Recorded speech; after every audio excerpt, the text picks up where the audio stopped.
Okay, I'm driving blind, so I'm going to use this drone so I can kind of see where I'm going.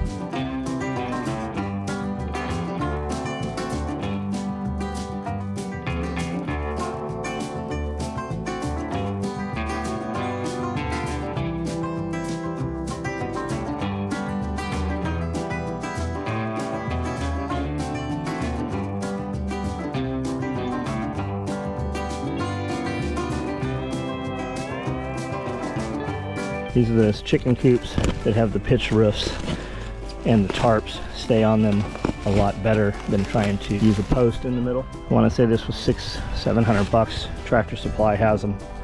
We have several on the property. We had one back here that we moved during the last SRF so that we could secure the big dog up top. He's on a chain here, which he's never been on a chain. He does not like it. What's up, big guy?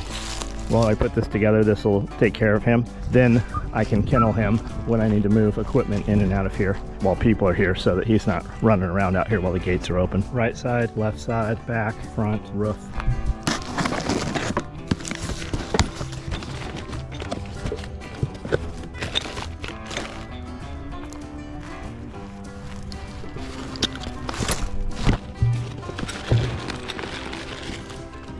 All right, let's get started here.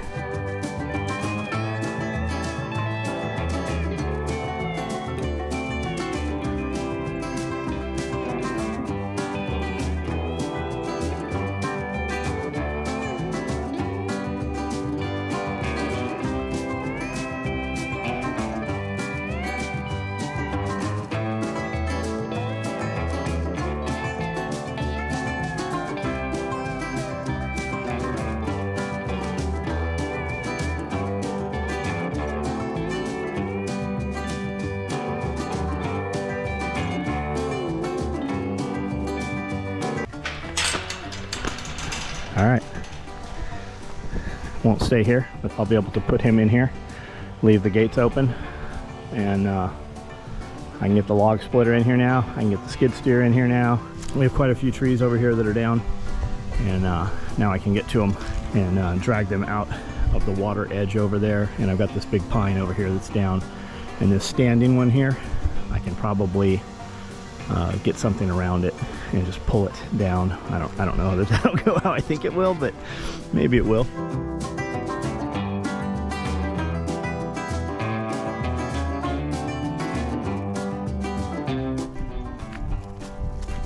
I don't have those clamps tight, so it pivots in the middle, so it's not just 4 points that it pivots at. It's actually 8, but once I have another guy here tomorrow, we'll square it up, lock it down tight, and then put these ceiling panels, these roof panels in here. They've got little stubs that slide in here that spring load detent into place and make 2 panels into one. And then this goes on the pitch of the roof. And the reason I like this steel is lighter than the tartar. The tartars are much more stronger, much more commercial. But having this roof just keeps any water from pooling up top, and it makes your tarps last so much longer. And then a little trick, when your tarps start failing, if you take the old tarp off, put the new tarp on, put the old tarp back on over the new one, and it'll keep the sun from breaking down the new one, and they'll last a lot longer. My dogs could get out of here if they want to, but I mean, at the same time, they don't go over this fence that they totally could also. Joel Ryle's dogs, if they wanted out, man, they would just hop right out of these things. Worth having just for the extended life of the tarp. You could also put steel up there, which I think we're probably going to have to. For years, guys have been like, why don't we just put steel up here? It just makes it heavier. Right now, I can manhandle these when they're together with 2 people if I have to.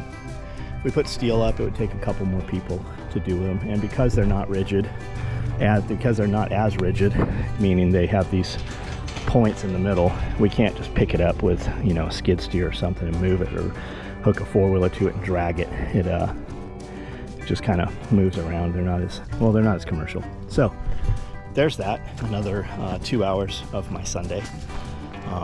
Fed all the animals. Everything's done here that has to be done.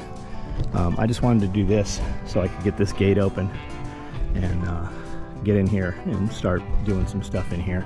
Still got a mess out front from yesterday that I haven't addressed, and I really fight with myself. Do I clean that all up? Because it bothers me being out there.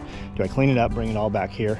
Or do I just chip it in place and not have to mess with it? And I don't know what the answer is, but that's just my thought process. Here's the tools we use for this. Just used a 18-volt Milwaukee with a 17-inch drive with a 3/8 adapter. Brought out the 17 gear wrench, but I didn't even end up using that. These things have, I think they're called castle nuts, so they just get into the hole there.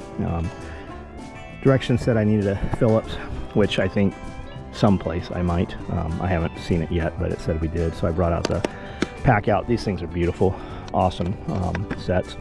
And then my bifold tool tote. I think, I'm not sure what we're even calling these yet, but I can just put all the tools I need for the job. And the 12-volt Milwaukee's and 12-volt system stuff will actually fit in these pockets here. Pretty cool. I think we're going to launch these. By the time you see this, these things will have been launched, and there'll be hundreds out in clients will have hundreds of them out in public in the wild.